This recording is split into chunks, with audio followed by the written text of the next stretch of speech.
All right. Hi there. How are you doing today? I'm doing well.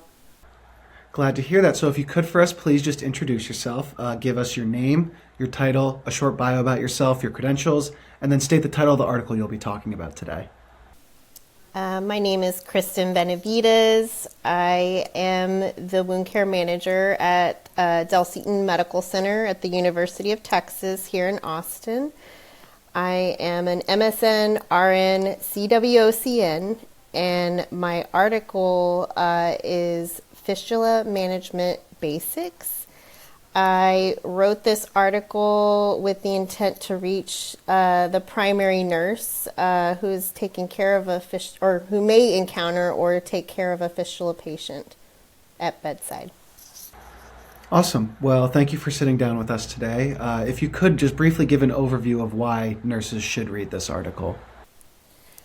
I think, as our patient populations change and evolve over time, their complexity is outrageous, as we all know.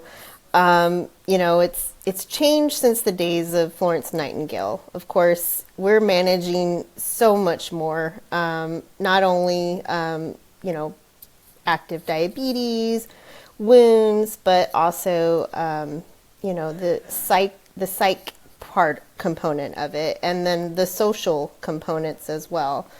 I think it's something that nursing's always been about, where as our patients change, we also have to change with them as well, and so that we can deliver the best care to them. Awesome. Well, could you tell us what sort of made you want to write an article on this topic in the first place? I know it's definitely a topic that you seem to be interested in, but was there anything specifically that made you want to write something like this? I've always noticed, being, a certified wound ostomy continence nurse, that nurses tend to lean away from what we do at the bedside, and so it almost brings about a teaching moment for me that, hey, anyone can do what I do. It's just a matter of breaking down the specific components and understanding, mainly with this, population fistula patients, where it seems overwhelming and it's a lot, just because they are complex. And not only do, we have to do certain ways to manage them, but we also have to incorporate, their fluids and their electrolytes. Are they eating? Are they going to go to surgery? There's a lot more things that are involved with them. And I saw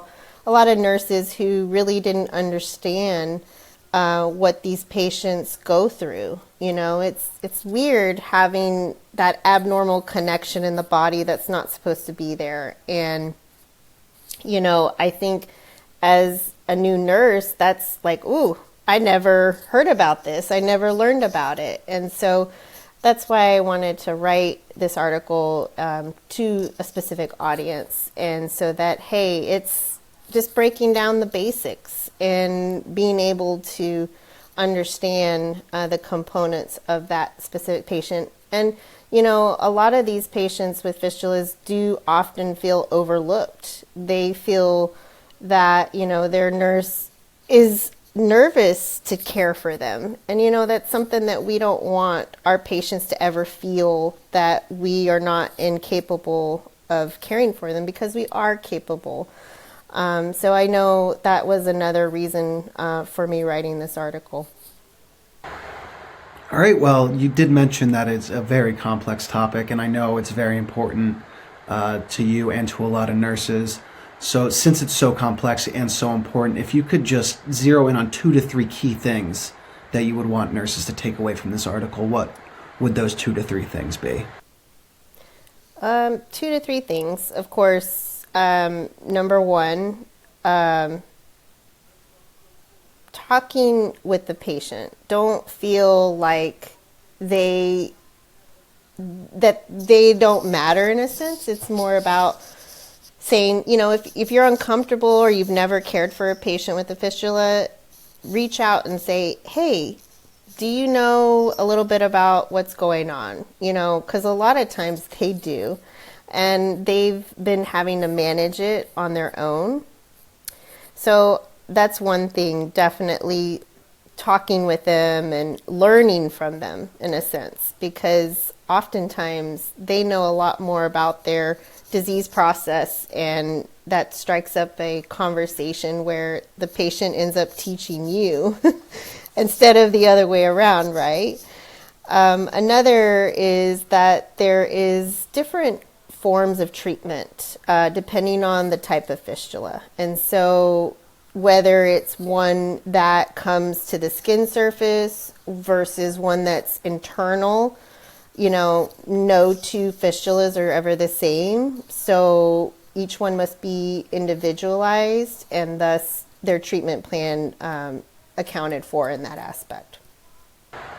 Incredible. Well, thank you so much for sitting down to talk with us today about your article. We appreciate you writing for American Nurse in the first place, and we greatly appreciate you sitting down and sort of giving a little bit of background to your article. Yeah, I had a great time writing it. Thank you.